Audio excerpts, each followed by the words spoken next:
Bienvenue sur DMG TV. Tu as une histoire à raconter, n'hésite pas à envoyer ta demande, tu nous racontes ton histoire en direct.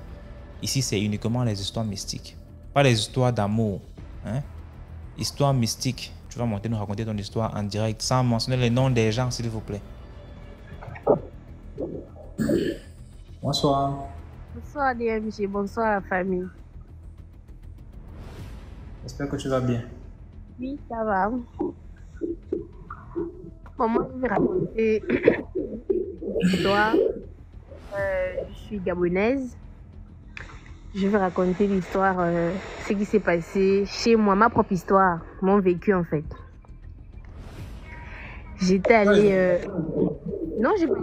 Mon téléphone est en charge. Donc, je peux commencer. Ouais. Voilà. Voilà, j'étais allée en vacances du côté, puisque mon père et ma mère ne sont plus ensemble, donc je suis partie en vacances du côté de mon père. Voilà, là-bas, il y a eu le décès. J'ai perdu mon grand-père dans la même maison. On dormait, vous voyez, au village, vraiment, tout le monde veut dormir dans la chambre des grands-parents, tout le monde veut dormir, en tout cas avec les grands-parents. Donc, on avait déposé le papier là-bas, le grand-père, il est mort là et tout. Tranquille. Maintenant, chez nous, au Gabon, quand il y a des deuils, forcément, quand il y a des enfants comme ça, on vous dit que, si quelqu'un veut vous donner la nourriture, faut pas prendre, faut pas manger, faut pas toucher. Comme les gens de chez moi savent que moi, vraiment, c'est la nourriture, c'est vraiment la nourriture. Donc, ma grand-mère m'avait appris, après, elle m'a dit que non. Tu manges ce que je mange, tu bois ce que moi je bois. J'ai dit, ok, j'avais 15 ans, un truc comme ça. Moi, je ne connaissais pas pourquoi elle me disait ça. Vraiment, je ne connaissais pas. Il y avait une femme, elle venait toujours donner la nourriture aux enfants. Et dedans, moi, je prenais toujours que bon, c'est une maman du village et tout, elle donnait la nourriture, manger. Après, les vacances sont passées. Bon, je commençais à tomber malade. Mais vraiment, ici au Gabon, quand tu tombes malade, c'est forcément le palu. Dès que tu as une maladie, c'est le palu. J'ai été hospitalisée dans une clinique, examen et tout. Il n'y avait rien. Même le palu, là, on n'a pas vu.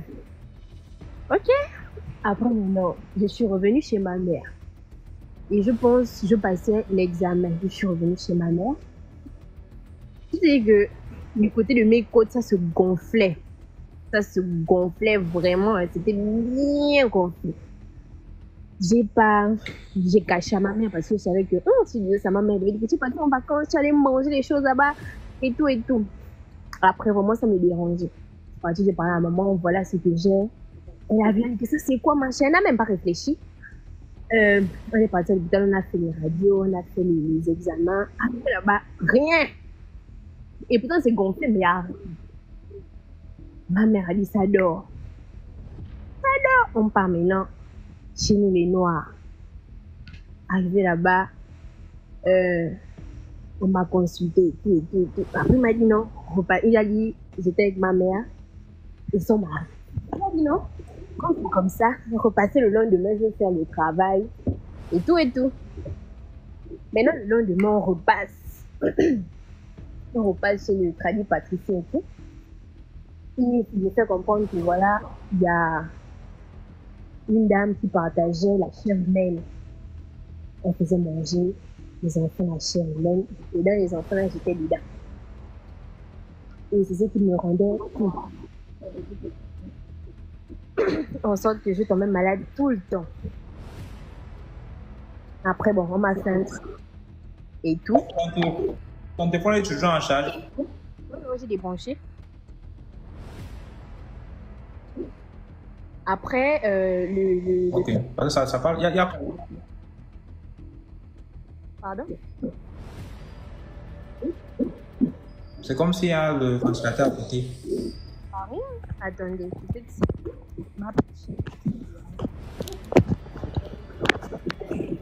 Donc, vous m'écoutez maintenant. Ah bon? Vous m'écoutez? Oui, là c'est bon. Voilà. Donc après, on a fini de faire tout ce qu'il y avait à faire chez les Noirs et tout. Après quelques semaines, je me sentais bien, je n'avais plus... on appelle ça comment? Je n'avais plus la boule et tout. En fait, cette histoire, c'est pour dire aux parents que quand vous envoyez les enfants en vacances, même quand vous envoyez les enfants en vacances, il faut vraiment surveiller vos enfants et ne pas accepter que n'importe qui puisse toucher vos enfants et tout. Parce que la madame en question, elle partageait vraiment la maladie. Hein, parce que je me suis retrouvée, je n'étais pas la seule à avoir la maladie là et tout. Elle partageait ça. Et moi, vraiment, ça me tuait, quoi. Ça me tuait. Donc, c'était ça mon histoire. Merci beaucoup pour l'histoire, Miss.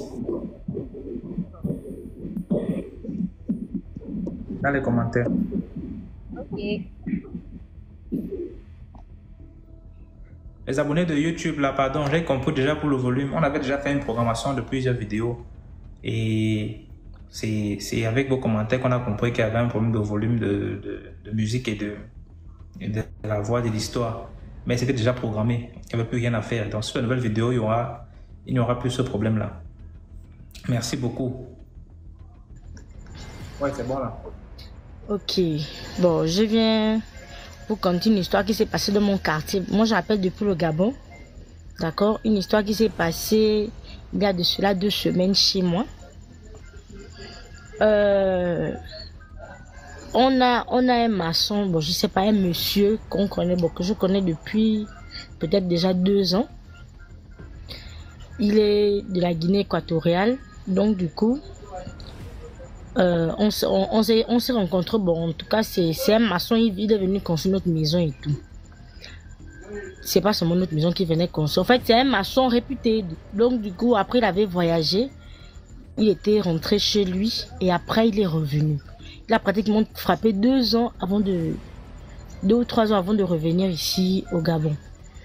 Donc du coup, quand il est revenu, il avait complètement changé. Il portait les casquettes, il avait les bottes, il n'arrivait pas à nous regarder et tout. Mais on le connaissait, on l'appelait et tout. On se parlait tranquillement, mais nous, on n'avait pas remarqué qu'il était bizarre parce que on était déjà habitué avec lui. Il a une dame policière qu'il a pris pour construire sa maison en étage. Il a construit la maison et si nous, là, quand on voit les jeunes personnes là, nous, on buvait les bières et tout. Il me paye les choses. Après, un jour, je me suis posé la question, dis-moi, toi, tu vis où? Il me dit, non, je vis. Il m'a donné le nom d'un quartier, non, de là où je vis. Oh non, j'habite à tel endroit, oui. machin. Oui. C'est possible de venir encore de la musique là derrière toi là. Mais j'ai pas de musique ici. J'ai pas de musique. Tu là-bas, donc là, ça fait on écoute ça aussi ici. C'est bon. Là, c'est bon. Ok, vas-y. J'ai complètement arrêté même. Donc du coup, j'étais où même? Donc du coup, je lui ai posé la question, non, tu vis où? Il m'a dit non, il vit dans un quartier non loin de chez moi et tout. Donc après, un jour on était là avec la famille, les parents et tout, les amis. On était à un petit bistrot de la place, on buvait les bières, on payait les vins et tout. Quelques temps après, je vois il y a une dame qui est arrivée. Elle nous a salué. Quand elle nous salue comme ça, elle voit le type. Quand elle voit le type, elle frappe un cri. Quand elle frappe le cri, elle tombe dans les pommes. Quand elle tombe dans les pommes, nous on ne sait pas pourquoi, on ne comprend pas. On sait que, oh, il y a quel problème? Pourquoi la femme là crée, tombe dans les pommes? Elle s'est complètement évanouie. Donc du coup, nous on a versé de l'eau et tout. Mais le mec qui s'est levé, quand il se lève, il nous dit non, elle est folle. On ne faut pas suivre celle-là, elle est folle. Bon, nous on n'a pas prêté attention. Nous on s'occupait de la dame qui est tombée, verser de l'eau, appeler à l'aide et tout. Donc le mec il est parti. Quand le mec part, la dame réussit à se relever. Elle pose la question, il est où? On dit qui est où? Oh le gars qui est avec vous là est où? On dit mais quel gars? Madame, il y a quel problème, vous êtes tombé? Le gars qui est avec nous là c'est qui? Il y avait un monsieur là, assis là comme ça là. On a dit oh bon je peux pas aussi citer son nom. Bon déjà il est mort. Ambroise. On l'appelle Ambroise et tout. On a dit Ambroise, il dit, elle m'a dit non, on ne connaît pas son nom, elle ne le connaît pas son nom d'Ambroise, c'est son oncle. Son oncle est mort depuis. Mais faut prendre un emploi, hein. Faut prendre un problème, pardon. Non, laissez, c'est une histoire qui s'est passée. Moi-même, je suis encore traumatisée, je suis là. C'est le nom que j'ai donné au contemporain Ambroise, donc c'est pas forcément lui. Donc, on a dit non qui est Ambroise. Elle dit, il ne s'appelle pas Ambroise, elle a donné un autre nom, je connais pas trop le nom, moi j'ai oublié. Il s'appelle Ambroise. Oh non, c'est mon oncle. Il est mort depuis. On a dit il est mort. Je ne comprends pas comment. On vous dit il est mort comment? Oh non, il est mort. Nous on a dit qu'il n'est pas mort. Il a disparu, certes. Il a fait pratiquement 2 ans d'absence et tout. Après il est revenu. Nous on le connaît depuis. Il a dit qu'il est mort. Il est mort depuis. Il est mort en Guinée là-bas. Je dis qu'il est mort, mais il fait qu'on peut se retrouver ici. On allait vomir le vin qu'on a bu. On a rendu le vin qui est pardon. Il est mort. On te dit que le mec même après on a eu comment on appelle ça? On a commencé à faire les liens. On ne sait pas il vit. On ne connaît pas sa maison. Il dormait sur une planche dans la maison inachevée qu'il construisait. Parce qu'on allait regarder. Il dormait dans la maison inachevée. Il a juste mis une planche. Il dormait là-bas. Mais nous on aime le vin. Il dormait là-bas. Donc du coup, et puis DMG, quand il marchait, quelqu'un qui marche comme la tortue. Quand tu parles avec lui, il marchait. Quand tu essaies de regarder ailleurs, tu regardes, il n'est plus, il est maintenant loin. Donc on essaie de faire on a essayé de faire le lien que oh il est mort empoisonné. On l'a empoisonné, donc c'est sûr que la personne l'a demandé de venir travailler et tout. Donc c'était un peu ça mon histoire. Parce que les gens des commentaires là, je ne sais pas, le jour que je vous attrape, c'était juste ça mon histoire que je voulais partager avec vous ce soir. Oui, nous on aime le vin. Nous les Gabonais on aime le vin. Vous aimez quoi? Bon, je fais moi des sons, je connais pas des sons. Je sais pas des sons. Ouais.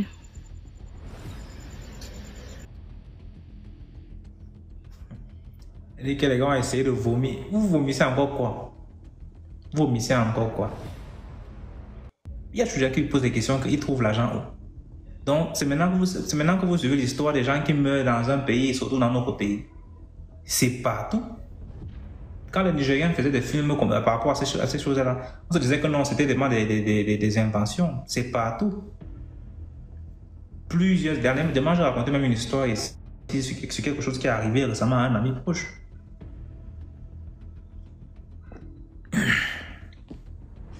Appelez souvent la famille de vos amis. Mon ami là, c'est comment? Il va bien. Parce que tu peux comme ça dans notre pays, tu as un ami avec qui tu as grandi au quartier, par exemple au Cameroun, peut-être à Yaoundé. Maintenant, tu es peut-être en Europe. Bizarrement, tu vois ton ami là vers Paris, là, vous causez, vous papotez. Appelle sa famille pour demander que mais votre type Joseph là, c'est comment? Il s'en sort, ça va? Pour savoir s'il est toujours vivant ou pas. On ne sait jamais. Même vos copains, copines, appelez les parents. Les gens qui sont dans les relations, tu fais peut-être 2 ans avec une fille, tu ne sais pas d'où elle sort. Tu ne sais pas où le gars sort aussi. Vous êtes là que non, vraiment, c'est encore très tôt. On n'a pas envie de se brusquer. On veut d'abord apprendre à mieux se connaître avant de mettre la famille dans ça, machin, tout ça, tout ça. C'est bien ça. C'est bien ça. Bonsoir. Bonsoir DMG. Est-ce qu'on m'entend là? Oui, il y a la télé derrière toi quand même. Bonsoir. Bonsoir. Ah d'accord, oh là là, c'est la première fois que je viens monter comme ça cette émission, DMG. Merci, merci de me recevoir. Comment? Il faut éteindre dessus le volume complètement la télé. Ah d'accord, oui, c'est vrai. Merci. Alors, je disais que c'est la première fois que je viens de monter comme ça cette émission qui fait beaucoup de bien à beaucoup de personnes. J'appelle comme ça de Port-Gentil au Gabon, la capitale économique. Alors, likez, partagez, et on dit quoi encore en plus là? De toute façon, c'est la première fois. Donc c'est avec beaucoup de courage que je viens comme ça. afin d'apporter mon témoignage ou bien participer à l'émission. Alors, je m'appelle Ben. Enfin, ça c'est le nom d'emprunt, bien sûr. Alors, je vais raconter une histoire vécue. Histoire vécue le 4 juillet 2022. C'était, on appelle ça comment, la fête de l'indépendance des États-Unis, je pense bien. Mais j'étais à bord d'un bateau. Alors, j'étais à bord d'un bateau qui était censé, alors là, disparaître à jamais.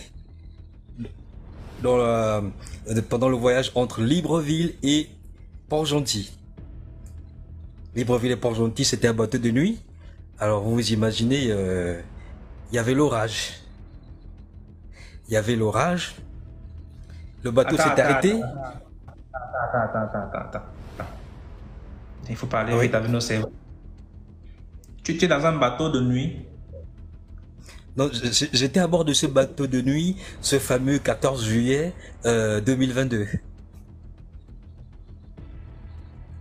Partant de Libreville pour Port-Gentil. Donc c'était un voyage de nuit en fait. C'était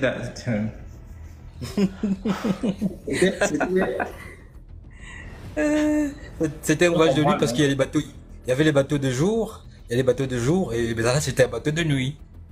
Parce qu'il n'y avait pas de place dans la journée, donc c'est dans la nuit que j'avais pu avoir la place pour pouvoir voyager quoi. Alors quand on quitte Libreville, environ 2 heures de temps après avoir quitté la capitale Libreville, on est déjà en plein océan, boum, les moteurs s'arrêtent. Quand les moteurs s'arrêtent, les mécaniciens, les techniciens essaient de rafistoler tout ça, on redémarre. 30 minutes plus tard, après que nous ayons démarré, les moteurs s'arrêtent à nouveau. Mais là, c'est une panique karma à bord du bateau. Le commandant arrive à la salle principale où étaient les passagers, mais n'arrive pas à parler. Et balbutie. On regarde dans son visage qu'il a extrêmement peur, mais il n'arrive pas à nous dire exactement ce qui se passait. Les hôtesses, les stewards commencent à paniquer. Alors il y a la houle et le bateau est en train de tanguer à gauche à droite, gauche droite. On voit les boissons qui tombent, congélateurs, beaucoup de choses tombaient. Et moi j'étais à bord, à l'intérieur donc dans cette espèce de VIP. Là je me dis qu'est-ce qui se passe? Les gens sont en train de crier, les gens sont en pleurs, les gens sont en prière. Ah, je panique pas. Mais, et puis là, il y a les gilets de sauvetage, mais tous les gilets étaient HS, donc impossible de pouvoir s'en servir. Parce que c'était des gilets, alors là, qui avaient tellement daté, donc du coup, même les enfants de 2 mois, même un enfant de 2 mois ne pouvait pas s'en servir. En plus forte raison, les adultes. Alors là, j'ai mis mes chaussures parce que je m'étais déjà déchaussé avant, afin de pouvoir me reposer. Je remets mes chaussures. Je dis je vais aller un peu au pont, afin de voir un peu m'enquérir de la situation, qu'est-ce qui se passe. J'ai traversé toutes ces personnes qui étaient dans la salle principale, qui pleuraient, alors c'était pas possible, c'était infernal. Je vois des mamans à même le sol. J'ai vu une maman qui avait fait une espèce d'AVC. C'était compliqué. Et puis là, je suis à ce pont-là.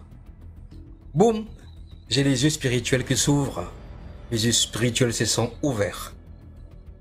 Et là, je vois des géants comme des démons, je sais pas, les anges de la mort. Voilà, c'était ça. C'était les anges de la mort. Il y en avait 3. Il y avait 2 de part et d'autre. Et puis le chef, celui qui était comme le chef, qui était carrément devant. Ils avaient environ une dizaine de mètres au-dessus du niveau de la mer. Pendant que les vagues étaient, il y avait une agitation pas possible. Donc j'ai vu des espèces de croque-morts. Ils avaient comme des espèces je sais pas, comme dans les films d'horreur là. C'était carrément ça quoi. Les yeux spirituels se sont ouverts. Que voilà, c'est là où j'ai dit crier, j'ai dit Seigneur. Donc ça veut dire que c'est un sacrifice. On veut sacrifier des gens à bord de ce bateau. Donc les anges de la mort étaient là avec des espèces de cagoules noires, des visages blancs avec de creux, des espèces de yeux, mais c'était des creux avec des bouches bizarres. J'ai eu le frisson, mais je me suis mis en prière. J'ai dit, Seigneur, que cela n'arrive pas, qu'il n'arrive pas à pouvoir sacrifier les gens à bord de ce bateau. Et là, j'ai tourné mon dos parce que j'ai vu les techniciens qui faisaient que monter, remonter au niveau où j'étais, mais ils étaient trempés. Ça voudrait dire que dans le bas, il y avait déjà, on était déjà en train de rentrer carrément dans l'océan, quoi. Enfin, en train de s'engloutir, c'est ça? Voilà, c'était ça. Et il était quelle heure déjà? 22h, 23h. Le commandant de bord a lancé les comment ça s'appelle déjà là, afin de pour les fumigènes afin de demander le secours autour, aux alentours, les fumigènes, tout ça là. Nous avions le temps de mourir, nous avions le temps d'être sacrifiés. Donc depuis 23h, et ce n'est qu'à autour de 3h du matin, qu'on a eu des secours qui sont arrivés de partout, de part et d'autre. On a eu des secours qui sont arrivés avec un matériel pas possible.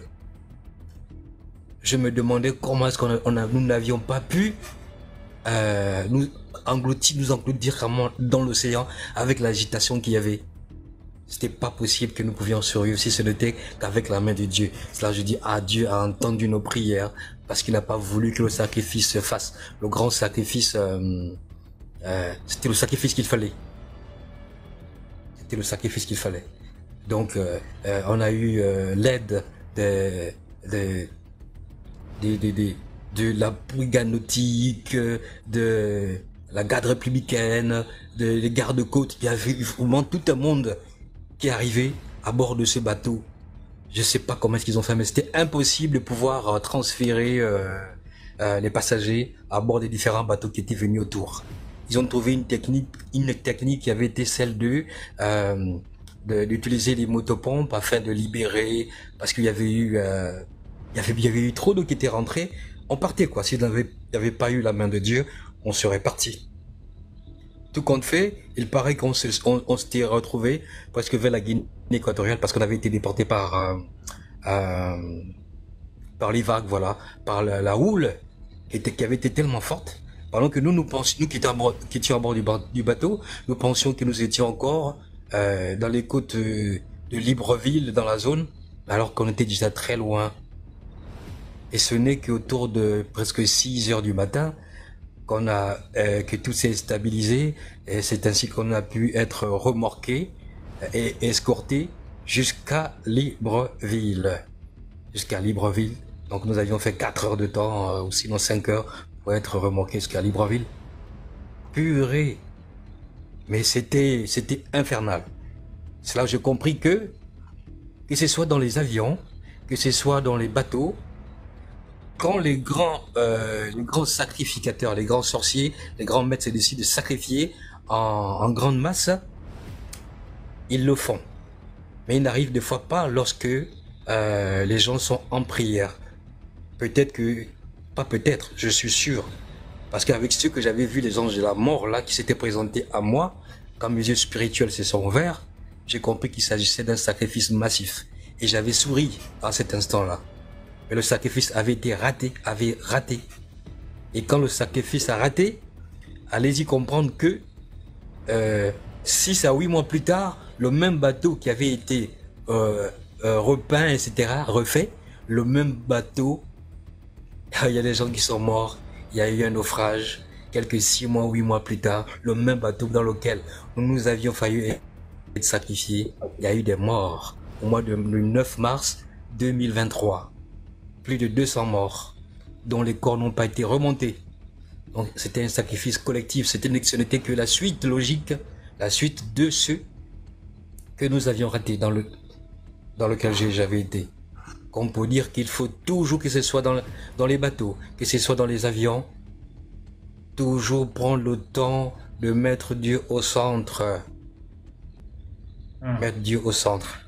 Quand il n'est pas là, quand on ne le fait pas, alors on vit des sacrifices collectifs comme ceux du 9 mars dernier.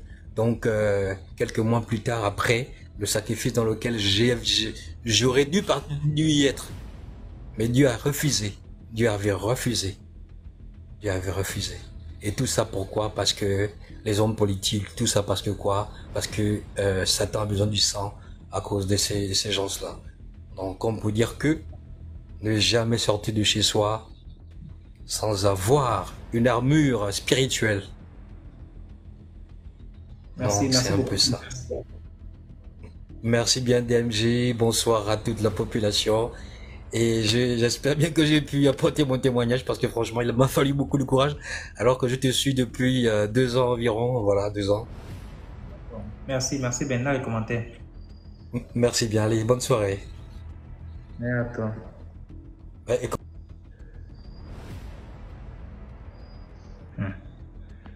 Voilà encore les noms. La perle des lacs. Voilà.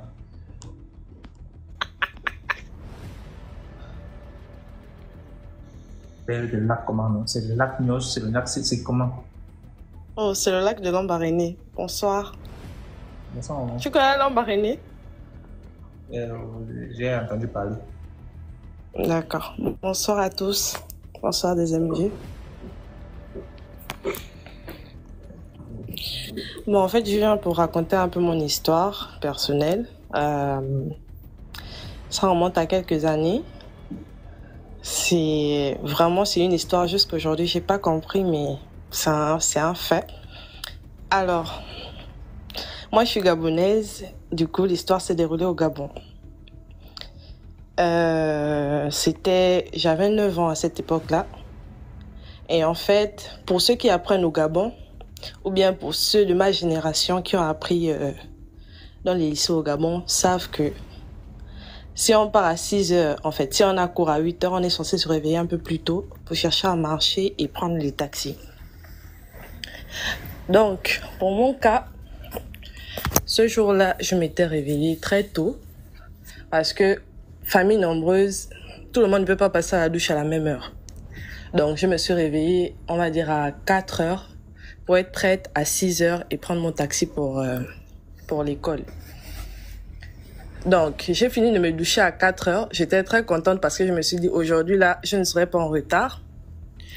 Chez nous, en tout cas, la maison familiale avait 2 terrasses. Donc, il y avait la terrasse de l'avant qui mène à la route et une terrasse arrière qui mène à l'autre route, en tout cas, un garage. Donc, quand je sors de la douche, j'ai nettoyé mes petits bikinis et tout. Je ne sais pas le cœur qui m'a dit, ouvre la porte pour aller installer tes sous-vêtements. Donc, je suis sortie de la maison. À 4 heures, personne ne savait. Quand je sors, en fait, j'avais une petite torche. Quand je sors et que j'éclaire pour pouvoir... en fait, j'ai posé ma torche quelque part sur une table pour juste installer mes sous-vêtements. Quand je regarde, il y a une femme en face de moi. Donc, je remarque que la dame me regarde comme si c'était moi qui la dérangeais.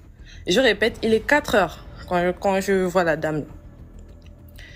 Donc là, dans ma tête, moi je suis une enfant, j'ai 9 ans, je vois une grande personne. Nous, à l'époque, on était très impolis. Ça veut dire que quand une grande personne te regarde, tu t'en fous de qui c'est, tant que tu ne la connais pas, tu toises aussi. Donc moi, dans mon boulot à l'époque là, j'ai regardé la dame, je suis restée avec la dame au moins 15 minutes, si je ne me rappelle bien. Donc, là maintenant... 15 minutes, je vois que la dame, elle me fixe, mais en fait, moi, je cligne des yeux, mais la dame, non. Donc là, je commence à stresser. Et là, je dis, au fond de moi, je commence à appeler ma grand-mère qui est décédée. Genre, j'ai dit, mamie, viens-moi en aide. Mamie, viens-moi en aide parce que là, je ne sais pas quoi faire. Donc, la dame est là, elle ne bouge pas, elle est inerte. Je veux courir, mais je me dis, si je cours, est-ce qu'elle va pas disparaître? Est-ce qu'elle va pas me trouver? Est-ce qu'elle va pas me tuer? Je sais pas. Donc, je reste là. Je commence à faire mes petites prières. J'appelle ma grand-mère et tout ça. Et là, je vois la dame, maintenant, elle cligne des yeux. Ce qui me choque, c'est que la dame était habillée comme si, je sais pas, peut-être c'était son enterrement parce qu'elle avait une robe noire, un foulard noir brillant. Genre vraiment brillant, boîte de nuit, quoi. Les gars qui sont allés en boîte avec les robes de soirée savent de quoi je parle.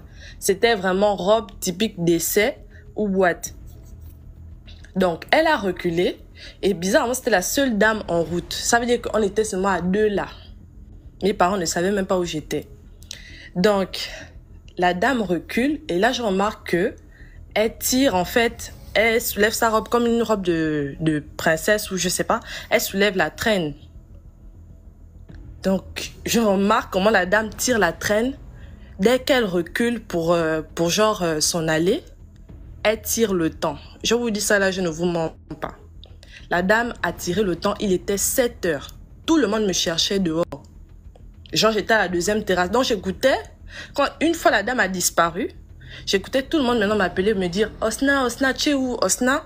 Donc, tout le monde vient me trouver nu là. Genre, j'avais la serviette. Il est 7 heures du matin. Mon père me cherche, limite, il veut me frapper parce que je suis en retard.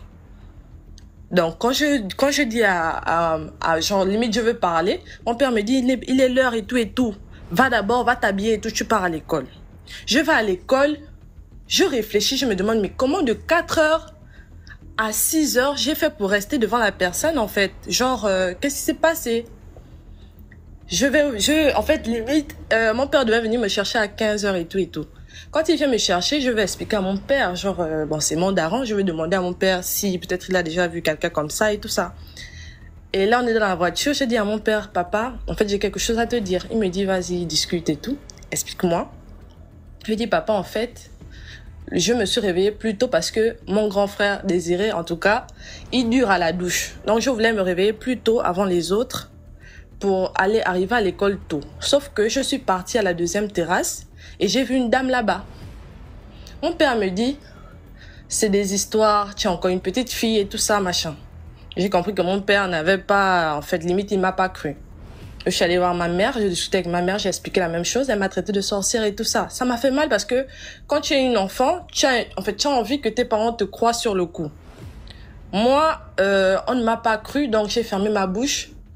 Je voulais en discuter avec une tante ou des grandes sœurs, mais j'ai laissé tomber. En 2018, je croise une grande sœur. En fait, on était dans nos prières et tout ça.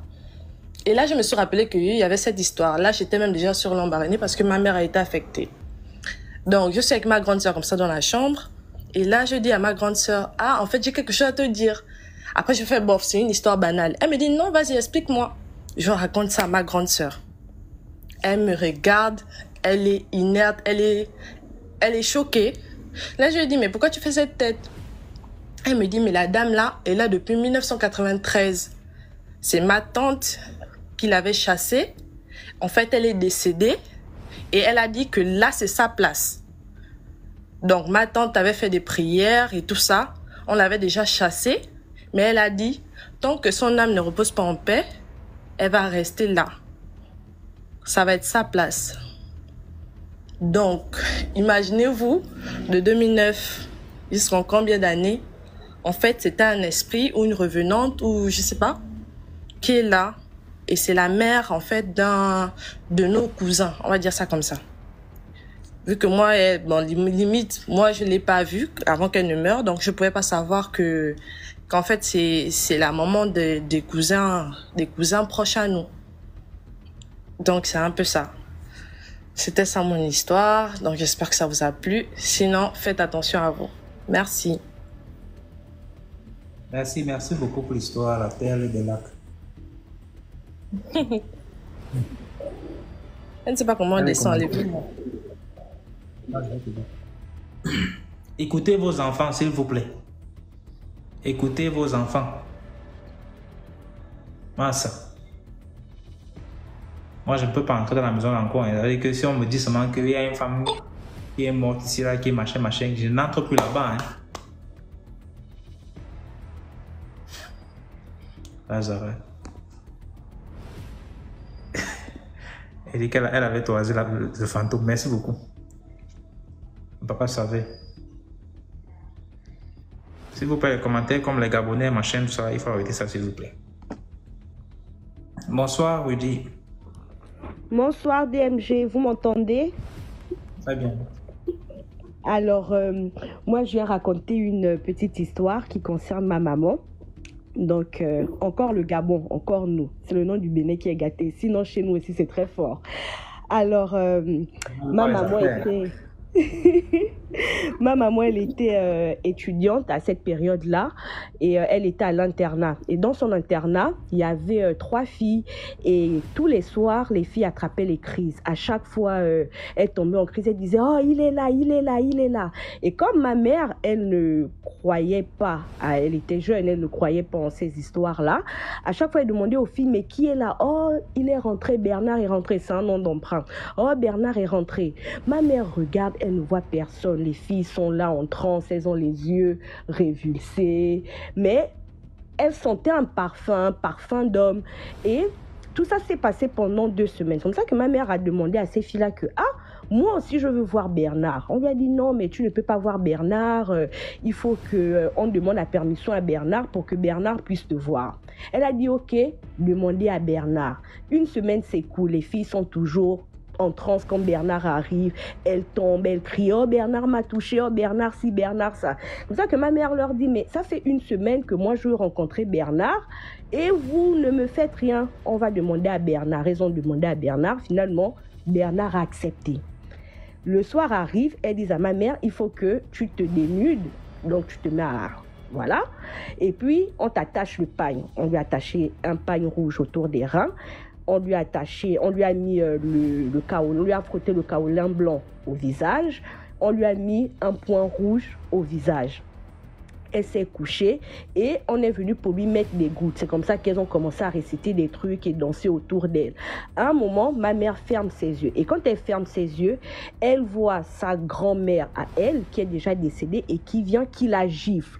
Et quand sa grand-mère la gifle, elle ouvre les yeux et elle voit sa grand-mère qui est debout devant elle et qui lui dit « Mais qu'est-ce que tu es en train de faire? Tu ne sais pas que nous, dans notre famille, on ne sort pas en vampire. Tu n'es pas initié et toi, tu vas aller voir quelqu'un que tu ne connais pas. Réveille-toi, espèce de maboule. » Et donc, ma grand-mère, enfin mon arrière-grand-mère du coup, qui est décédée, la gifle et ma mère reprend ses esprits et les filles sont en transe. Et pendant que ma mère reprend ses esprits, effectivement, elle voit un monsieur qui sort, elle voit pas son visage, il sort et il referme la porte. Et c'est comme ça qu'elle crie « Ah oui, moi aussi je l'ai vu ». Donc, je raconte cette histoire. Pourquoi? Parce que ma grand-mère, ma mère, du coup, nous l'a raconté, nous qui sommes partis à l'étranger, pour nous dire que quand vous allez dans les internats, là, vous ne savez pas avec qui vous partagez des chambres. Donc, ces filles-là, elles étaient initiées et quand ma mère devait partir dans l'au-delà, Bernard devait la prendre parce que elle n'est pas initiée, elle n'a pas les yeux pour voir. Et apparemment, quand tu vas de l'autre côté et que tu n'es pas initié, l'esprit peut te prendre et il peut t'attraper. Donc, c'est pour dire que, ne soyons pas pointus, nous qui ne connaissons pas là. Si toi, tu veux voir Bernard, il faut savoir que tu vas rester là-bas. Donc, c'était ma petite histoire du soir. Merci beaucoup, Rudy, pour l'histoire. Du soir. Dans les commentaires. D'accord. Nassara. Bon, j'espère que ce n'est pas un Gabonais. Parce qu'on m'a encore dit que le Gabon. Laissez un peu les Gabonais tranquilles. Bonsoir. Bonsoir. En fait, ça tombe bien. Je suis pas du Gabon. Qu'est-ce qui a fait que ça tombe sur moi? Pourtant, ça fait des années que je vous suis. Et ça fait des années que je me dis, un jour. Et là, je me couchais et en scrollant, je tombe sur votre live. Et je vous entends dire, on va encore dire que je ne fais que prendre des Gabonais, parce que ça fait la 2e personne qui passe avant mes 2 demandes. Je me dis, c'est sûr, puisqu'il y a une liste d'attente, donc ce sera pas moi. Et ça tombe sur moi. DMJ, qu'est-ce que je vais vous dire? Bon, c'est vrai, j'ai beaucoup d'histoires à raconter. En fait, des histoires personnelles. Et je vais choisir une histoire au pif et je vais prendre vraiment dans le fait de ma vie sans voilà. Bon, je me marie en seconde noces. J'épouse un monsieur qui n'est pas gabonais, Mais j'ai pas envie de dire non plus le pays. Je vais pas dévoiler tout. Parce que c'est quand même quelqu'un qui est membre du gouvernement et qui est connu de toute la République du pays dans le du pays où nous vivons en fait, qui est presque là, qui n'est plus dans le gouvernement, mais quand j'épouse cette personne en seconde noces, est quand même la 5e ou 6e personnalité du pays. Et donc, je vais me garder parce que j'ai quand même un passif. Avant de l'épouser, j'ai aussi une vie. Il avait une vie. C'est quelqu'un qui a 7 enfants.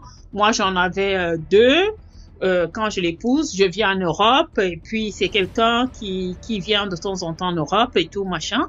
En fait, compte tenu de son statut. Et qui a perdu son épouse.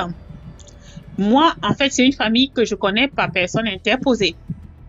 Une amie d'enfance avec qui j'ai fait la classe de 5e dans le nord du pays. Donc, on se retrouve beaucoup plus tard quand on est étudiante. On se connaît pas vraiment. Mais moi, entre-temps, entre-temps, j'ai eu une enfant de façon aussi que j'aimerais aussi raconter. Parce que, en fait, pour vous dire, si je ne monte pas souvent sur des lives pour faire des témoignages, c'est parce que j'ai un projet moi-même, soit de faire une page comme celle-ci de témoignages, ou alors écrire un livre me concernant et tout ça, parce que voilà, il y a beaucoup d'histoires à raconter. Donc, cette amie de la classe de 5e, on se retrouve des années plus tard. Et entre-temps, je suis mère d'une gamine que j'ai eue comme étant dans un rêve qui a duré 10 ans. Je sais pas comment expliquer ça, mais ça, c'est une autre histoire. C'est pas celle-là que je veux raconter ce soir. Je veux raconter l'histoire poignante de ces 10 dernières années. Parce que l'année prochaine, en fait, c'est une histoire que j'ai vécue en 2018, je crois. Voilà, 2018. Et bon, voilà, j'épouse cette personnalité-là. On fait personnalité qui est veuve, une personne qui est veuve, qui a perdu son épouse et qui a fait 3 ans de veuvage. Et pour rappel, je suis une personne qui avait peur des veufs, où en fait, pour moi, je me disais un veuf, non, moi, j'épouserais pas de veuf parce qu'on ne sait jamais qu'est-ce qui a fait qu'il perd ça. Moi, depuis toute petite, en fait, c'est quelque chose qui m'a toujours traumatisée, en fait.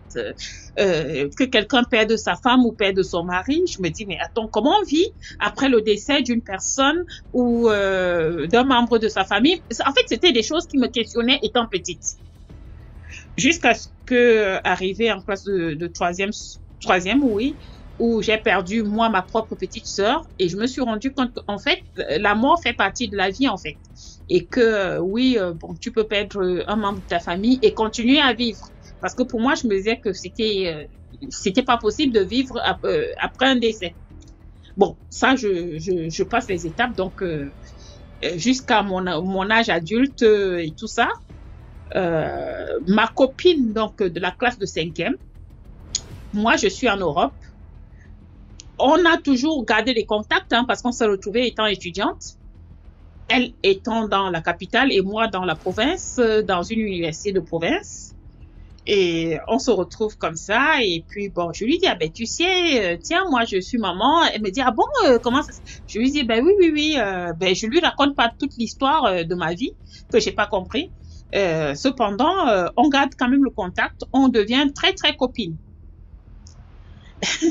Ah ben c'est très bien, on vous met le bonhomme, ça veut dire que vous êtes patient et vous m'écoutez sans ticket, parce que je pense que certaines personnes sont souvent très impatientes de comprendre et d'avancer dans les histoires et de pousser même. Bon bref, je suis très bavarde, hein. Soyez patient avec moi, monsieur DMG. Donc du coup, on se retrouve on est déjà des adultes, j'ai refait ma vie, je vis en Europe, j'ai eu une autre enfant, donc mon deuxième enfant, et cette amie, elle vient souvent en Europe parce que elle a intégré le ministère de mon futur époux, si on peut dire ça comme ça. Donc, elle passe chez moi quand elle vient en vacances, quand elle va en mission, elle vient chez moi et tout ça, des choses comme ça. Et puis un jour de l'année, je pense 2013, elle m'appelle vers la fin d'année.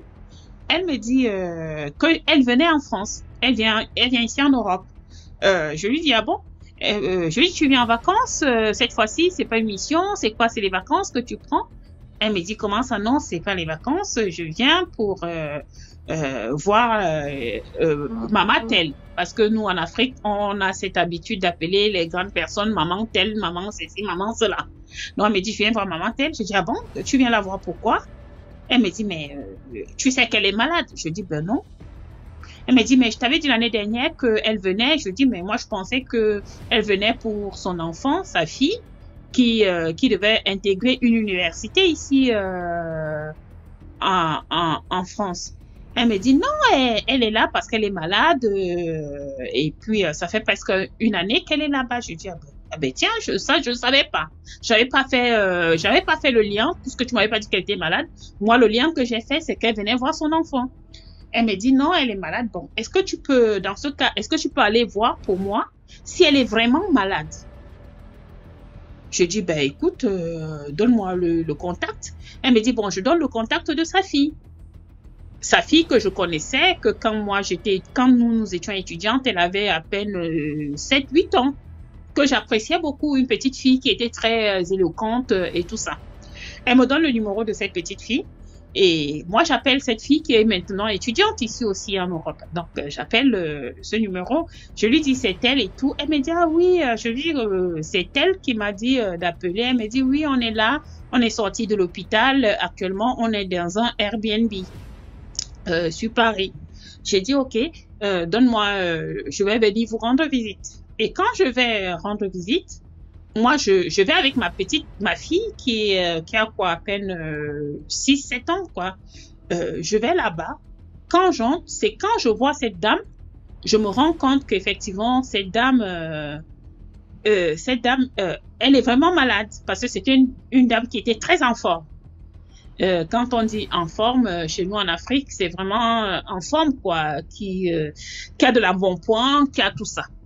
Mais la personne que je vois dans mes souvenirs n'a plus rien à voir avec la personne. Elle était squelettique, elle était très très très très maigre et voilà. Et malheureusement, elle a fait l'effort de sortir de la chambre parce que c'était un deux pièces. Elle est sortie de la chambre et quand elle est sortie, on était dans la salle et son foulard est tombé. Et quand j'ai vu son foulard tomber, je me suis rendu compte qu'elle n'avait plus de cheveux sur la tête. Et là, je me suis dit, ah ben tiens, je pense qu'elle est en chimio. Donc, elle fait un cancer et là, c'est la chimio qui a fait tomber ses cheveux. Elle a remis rapidement son foulard et tout. Et bon, bref, je suis rentrée chez moi. Quand je suis rentrée, j'ai appelé la copine en question. Je lui ai dit, non, elle est vraiment malade. Donc, ça vaut le coup vraiment que tu viennes lui rendre visite parce qu'elle est malade, cette femme. Elle est vraiment malade, la dame. Elle me dit, ah bon, t'es sûre? En fait, je sentais une certaine crainte de la part de ma copine, en fait. Comme si elle n'était pas très décidée à vraiment venir voir cette personne. Cette dame qui était de sa famille, en fait, qui était presque... Elles étaient du même village. J'essaie de la décider, machin. Finalement, 3 semaines après, elle vient. Quand elle vient, la dame, malheureusement, elle était sortie, mais elle a rechuté. Elle est retournée à l'hôpital. C'est moi qui vais chercher ma copine à l'aéroport. Et quand je la récupère à l'aéroport, je lui dis, bon, écoute, je n'ai pas voulu te dire vraiment exactement dans l'état dans lequel est la dame, mais elle est vraiment malade. Quand tu vas arriver, évite de de pleurer ou d'être triste parce qu'il y a une personne qui avait déjà fait ça, qui pleurait parce que la deuxième fois où je suis allée rendre visite à cette dame, j'étais allée avec une personne toujours de leur village qui, quand elle est arrivée, elle s'est mise à pleurer. Je lui ai dit, on ne pleure pas sur quelqu'un qui est malade. Parce que quand on pleure, quelqu'un qui est malade, quand on pleure sur elle, elle se dit, bon, même si elle se bat, elle va pas se battre. Elle va arrêter de se battre.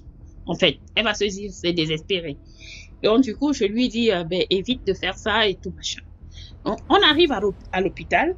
On va dans la chambre de la dame. Et ma copine, dès qu'elle voit la femme, la dame lui parle en leur dialecte. Parce que dans mon pays, on a plusieurs dialectes. Et on n'a pas le même dialecte. La dame lui parle en dialecte. Et la copine se met à pleurer. Je prends la copine, je l'amène dans la salle de bain. Je lui dis, mais je t'ai dit d'arrêter de pleurer et tout ça. Pourquoi est-ce que tu fais ça? Elle me dit, non, c'est que t'as pas compris, tu n'as pas entendu ce qu'elle a dit. Elle m'a dit, tu es venu me voir mourir, n'est-ce pas? Je lui dis, mais écoute, c'est pas... essuie tes larmes et puis tu ressors normal. Et cette dame qui était à l'hôpital, malheureusement, après ce qu'elle a dit à cette copine, elle a presque arrêté de parler. Je l'ai plus entendu parler après ça. Et une semaine a passé. À la deuxième semaine, la dame est décédée. Quand la dame décède, parce que la copine en question, elle est venue avec plein de provisions du pays, à manger, le manger, plein de manger, que moi j'ai pris, j'ai ramené chez moi, j'ai mis dans mes congélateurs et tout. Et comme la dame n'a pas survécu 2 semaines après sa présence, un matin, moi, étant fatiguée puisque je travaillais, moi, je l'ai laissée à l'hôpital. Je lui ai dit, bon, comme tu es là, je te laisse donc prendre le relais avec la petite, la fille qui est aussi fatiguée et tout ça. Donc, elle est restée à l'hôpital. Et moi, je faisais des allers-retours. Et entre-temps, donc, un matin, un soir, quand j'ai été là-bas, je lui ai dit, bon, écoute, je suis fatiguée. Ma fille aussi, je la fais dormir à gauche, à droite, chez des copines, les mamans des copines et tout ça, heureusement. Mais là, j'ai envie vraiment de me reposer parce que je suis fatiguée. Demain, je viendrai pas tôt, je viendrai l'après-midi parce que je lui apportais à manger à elle et à la fille de la dame. Parce que la dame, elle ne se nourrissait presque plus. Et l'hôpital lui fournissait à manger. Donc, c'était les gardes malades qui n'avaient pas à manger. Donc, moi, je faisais à manger pour leur apporter à l'hôpital. Je lui ai dit, demain, je viendrai pas tôt parce que je suis fatiguée. Mais seulement le lendemain, à 7 heures du matin, ma copine m'appelle. Elle m'appelle, elle me dit, viens vite, viens vite. Je lui dis, qu'est-ce qu'il y a? Je me réveille en sursaut. Elle me dit, viens vite parce que viens. Je lui dis, bon, donne-moi le temps. Parce que moi, je suis pas à Paris, intramuros. Je suis en région parisienne. Donc, du coup, le temps de me préparer et d'arriver, j'arrive aux alentours de 9 heures. Cette fois-là, je ne cherche pas à me garer à l'extérieur. Je me gare dans le parking de l'hôpital. Je paye, on me dit, bon, pour la journée, c'est une certaine somme. Je paye la somme.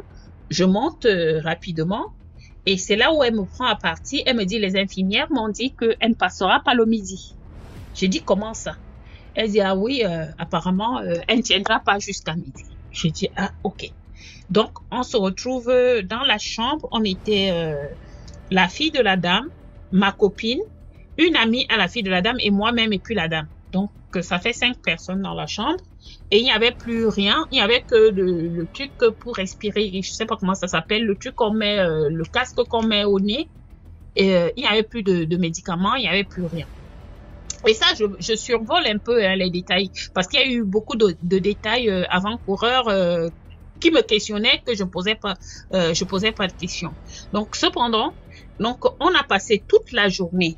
Un moment, vers midi, je me rappelle que ma copine, elle ne s'est jamais assise, elle était debout en face. La fille aussi était debout. La copine de la fille de la dame s'est assise du côté gauche de la dame et moi je me suis assise du côté droit de la dame parce qu'il y avait 2 chaises. Et la copine qui prend la main de la dame Elle regarde, les ongles étaient les ongles d'une personne malade qui on n'a pas pris soin pendant longtemps. Elle regarde les ongles et moi je prends l'autre main, la main droite, je regarde. Et la copine qui me dit on nettoie, je lui dis oui. Elle me dit ok. Elle va dans la salle de bain, elle prend la trousse de toilette de la dame. C'est pas la fille, c'est la copine de la fille. Elle revient avec tout ce qu'il fallait dans la trousse et on se met à nettoyer les ongles de la dame. On nettoie les ongles, on lime, on fait tout ce qu'il faut, on enlève les bouts de vernis qu'il y avait et tout. On nettoie propre les ongles. Après, je regarde les pieds, je vais voir les pieds. Les ongles avaient poussé de sorte que les ongles s'étaient repliés. Donc, je dis, on nettoie aussi les ongles du pied. On nettoie les ongles des pieds. On lime, on fait tout ce qu'il faut. Et je lui dis, est-ce qu'elle a une lotion? Elle me dit oui. Je lui dis, apporte la lotion. Je prends le coton, je nettoie le visage de cette dame. Le visage, je nettoie tout. La dame propre. La copine et la fille sont debout. Elles nous regardent. Bon, la fille, elle mettait sur son ordinateur, elle mettait de la musique religieuse. Vers 17h45, je m'en rappelle toujours, parce qu'on m'avait dit c'était de 6h à 6h pour payer le parking. Si ma voiture passait la nuit encore, je payais encore la même somme pour la nuit de 6h à 6h. J'ai dit à ma copine, donc je vais aller sortir la voiture du parking. Parce que sinon, il faudra encore que je paye la même somme pour faire les autres 6 heures. Elle me dit, ah ben je viens avec toi, question de me détendre les jambes. La copine de la fille dit, je vais aller dire à mes camarades de rentrer parce qu'il y avait des camarades au hall. La fille dit aussi, un moment, qu'elle aussi, elle va aller dire à ses camarades de partir. Mais, un moment, la fille se retire, elle dit non, allez-y toutes les trois. Et elle dit à sa copine, dis à mes camarades aussi de rentrer, qu'ils reviennent demain. Donc, finalement, on descend, on prend l'ascenseur, on descend à 3. La fille retourne dans la chambre. Quand on descend, on arrive au hall, on se sépare, nous on prend la direction du parking et la copine, elle va dire aux camarades de rentrer. Donc, on prend la voiture, moi je sors avec ma copine, on se gare, je trouve une place juste à l'entrée de l'hôpital. Je me gare là et il y a un banc public à côté. On s'assoit sur le banc public, je pose mon téléphone sur les côtés, même pas 2 minutes après, je vois, c'est la fille de la dame qui m'appelle.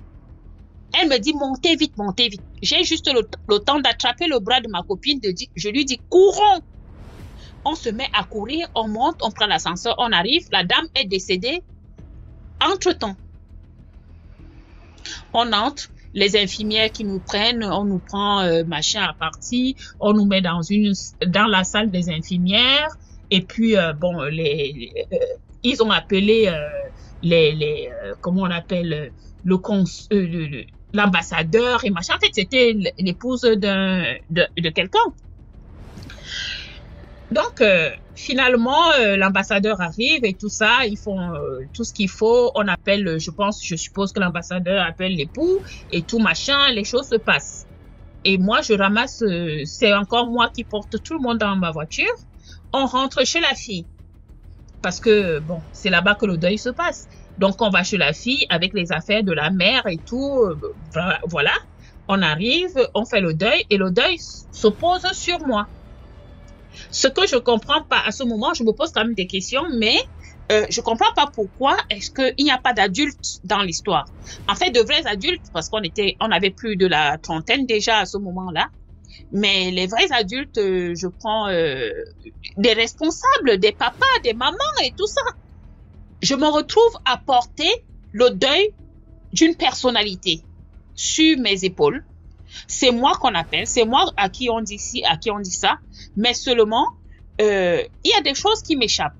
Bon, je fais ce que j'ai à faire pendant 2 semaines parce que le corps a été mis à la morgue. D'abord à la morgue de l'hôpital, après ça a été déplacé dans une autre morgue. Et le jour où il fallait faire Je dois m'arrêter? Si je vous dérange, vous me dites. Hein. Non, l'histoire, Parce que je sais que c'est très long. non, l'histoire est vraiment. Si tu peux faire un résumé, ça devient très long, ça devient Oui, difficile à écouter. c'est une histoire assez longue. Donc, du coup, le monsieur, il fait 2 semaines, il vient chercher son épouse. Et moi, je me dis, je m'arrête là. Bon, malgré le fait que j'y ai mis toute mon énergie, toutes mes 2 semaines, tous mes frais, mon argent et tout ça. Bon, bref, ils sont partis. Bon, quelques années plus tard, le monsieur fait ses 3 ans de veuvage et puis un moment, il jette son dévolu sur moi. C'est moi qu'il veut épouser. Bon, moi je me dis, j'étais que la copine d'une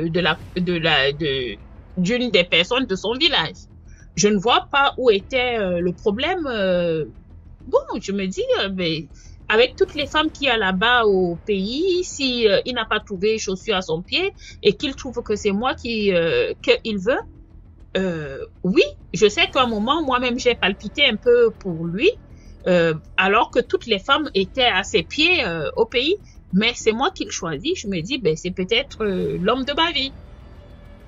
Là, ma copine entre dans une colère noire. Je demande à ce que ce soit ma copine qui prépare tout ce qu'il faut parce que si je connais cette famille, c'est par elle que je connais la famille. Ma copine est dans une colère mais noire, mais je comprends pas. Au point où elle me dit que pourquoi je l'ai épousée alors que j'ai vu son épouse mourir. J'ai dit, ben, en fait, c'est un homme et il est veuf. Et je comprends pas c'est quoi le souci. Elle me dit non, je ne voulais pas que tu l'épouses et tu n'es pas une femme pour lui. Tu n'es pas une femme pour lui. Je ne comprenais pas cette phrase. Bon, finalement, on s'est mariés. Quand on s'est mariés, ma copine, c'est là où j'apprends que ma copine voulait l'épouser. Elle était mariée, elle avait un mari avec 3 enfants. Pendant les 3 années de veuvage, c'est elle qui gérait le foyer chez cet homme-là. Ce que moi j'ignorais. Elle m'a jamais dit qu'ils avaient une relation ou quoi que ce soit. Mais une fois que je suis mariée avec, on me dit que elle voulait divorcer d'avec son mari pour épouser ce monsieur.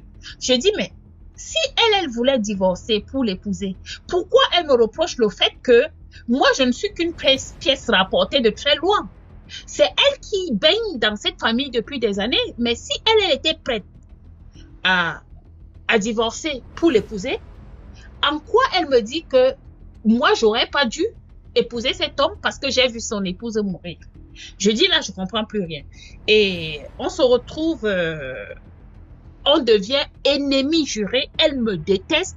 Et ce qu'elle fait, elle prend à partie les filles de la défunte qu'elles montent et elles vont faire, on m'a dit, elles ont fait des sacrifices, elles ont tué des animaux qu'on a enterré la tête. Et, en fait, bref, le couple n'a pas tenu.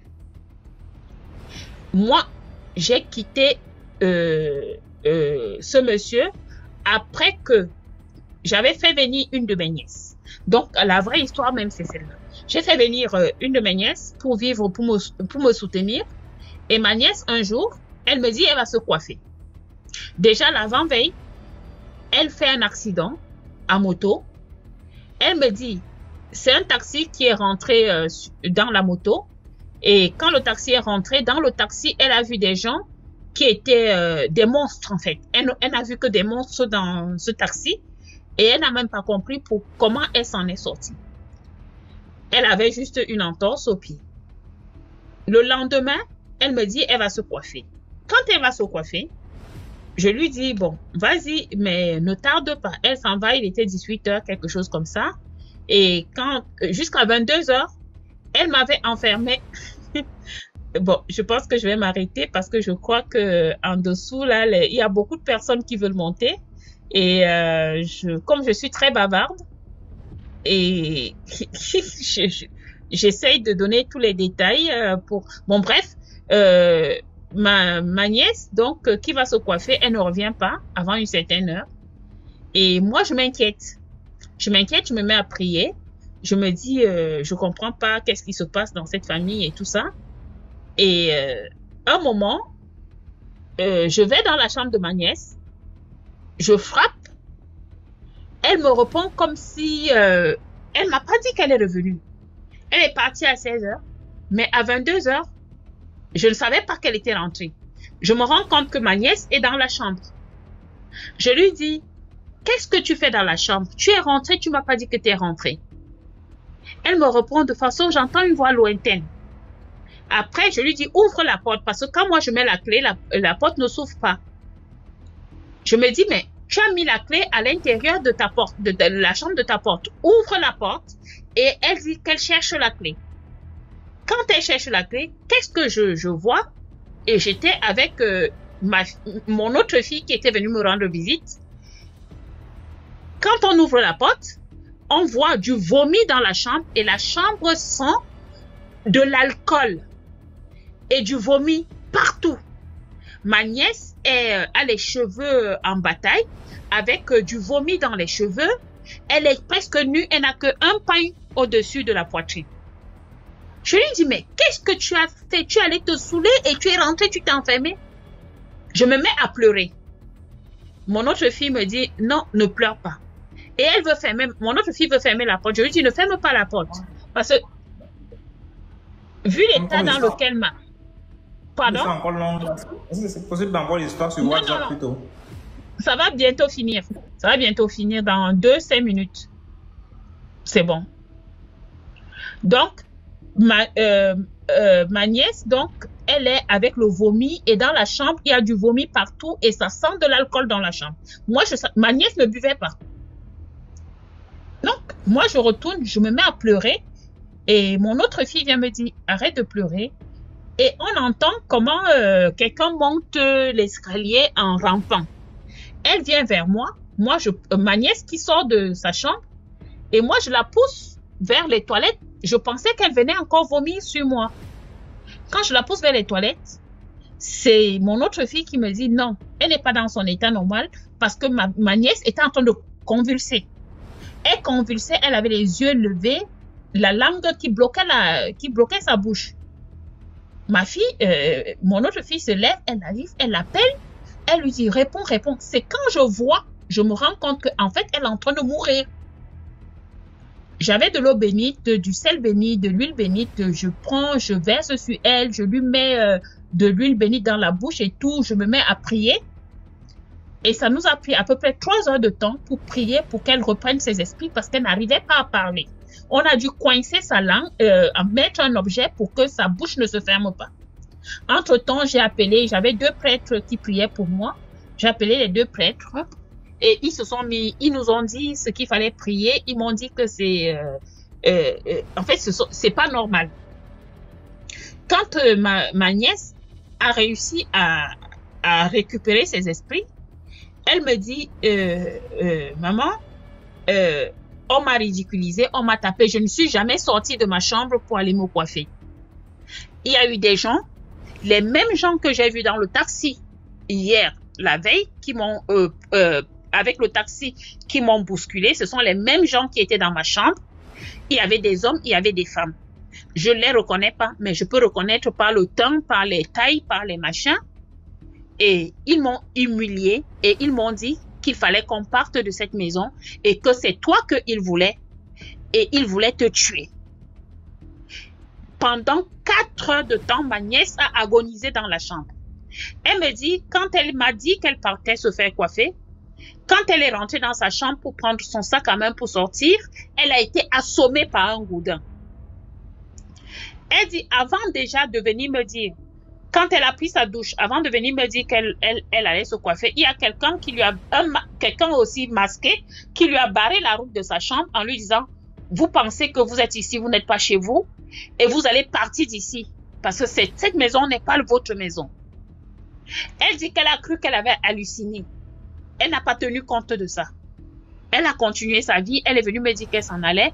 Et c'est là où elle a reçu un coup de gourdin. Ils l'ont étalée au sol. Ils ont cassé son téléphone.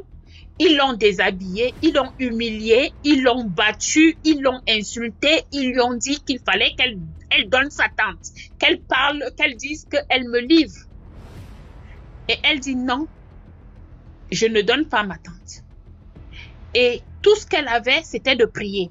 Qu'elle a passé pendant 4 heures de temps à prier dans la chambre. Et c'est quand j'ai frappé, ces gens ont disparu. Et c'est eux qui avaient la clé de la chambre, qui avaient bloqué la porte de la chambre. Je dis, mais je comprends rien. Elle me dit, c'est exactement ce qui s'est passé. Quand donc on a fini, mon autre fille dit, bon, je vais aller nettoyer le vomi qu'il y a dans sa chambre. Question de camoufler toute cette histoire. Quand ma fille va dans la chambre, elle trouve qu'il n'y a aucun vomi dans la chambre, il n'y a rien. Elle vient me dire, mais il n'y a plus de vomi dans la chambre. Je dis, ben, qui a nettoyé? Quand je vais, tout ce qu'on trouve, c'est 2 boules de pâte de maïs. 2 petites boules. Et pas de vomi, il n'y a que du bazar dans la chambre. On retrouve la batterie du téléphone sous le... En fait, le téléphone était complètement cassé, effectivement. Là, je me dis, on est vraiment dans un autre monde, on est dans une dimension que moi, je ne connais pas. À partir de ce moment, je dis, on dort toutes dans la même chambre. On s'est réfugiés dans une seule chambre, toutes les 3. On n'osait plus sortir. Et dans la maison, c'est une maison où il y avait plein de personnes. Il y a du personnel, il y a du monde. Personne n'est jamais venu nous demander qu'est-ce qui se passe, qu'est-ce qui vous arrive, pourquoi vous êtes dans la chambre, pourquoi vous ne sortez pas. Et mon époux, il était allé à l'étranger. Quand il revient le jour où il revient de l'étranger, il vient, il nous trouve, il n'est jamais entré dans cette chambre parce que j'avais une dépendance que j'avais nommée mon boudoir. Il vient dans cette chambre, il pousse la porte, il dit qui est malade ici? Et moi je lui réponds que personne n'est malade ici. Il n'y a personne qui est malade. Et il jette les sacs et il ressort. À ce moment, j'ai compris que la sorcellerie existe. Je ne me suis pas plaint, je n'ai dit à personne qu'on était malade et personne n'est jamais venu nous demander ce qui se passait dans la chambre. Et la soirée où tout ça s'est passé, il n'y avait personne dans la maison. On avait l'impression qu'on n'était que 3 dans la maison. Donc, c'est pour dire que parfois les gens racontent des histoires. Moi, ce sont des choses que je ne connaissais pas. Et j'ai vécu ça. Et à partir de ce moment, j'ai compris qu'il y a des choses qui ne sont pas normales. Parce que après le décès de son épouse, on disait que c'est le monsieur qui avait en fait liquidé ou vendu ou tué sa femme. Donc maintenant c'est fini. Hein. Vous tous qui dites c'est fini là. En fait là c'est fini. Bon, je m'arrête là pour cette fois-ci, je m'arrête là parce que j'ai vécu plein d'autres choses bizarres comme ça que j'ai pas de réponse. Je ne peux pas répondre, je ne peux pas dire quelque chose, je ne peux rien dire, je ne sais pas. Voilà. En tout cas, voilà des choses que j'ai vécues et que j'ai vues. Je ne peux pas dire que le monde, l'autre monde n'existe pas ou qu'il existe ou je ne sais pas. Aujourd'hui, je ne sais plus où j'en suis en fait. Yako, merci pour la personne qui dit Yako. Merci la mère, au revoir. Je vous laisse. Je sais que j'ai pris beaucoup de temps. Bonne nuit à vous tous et puis désolé encore d'avoir pris autant de temps. D'accord.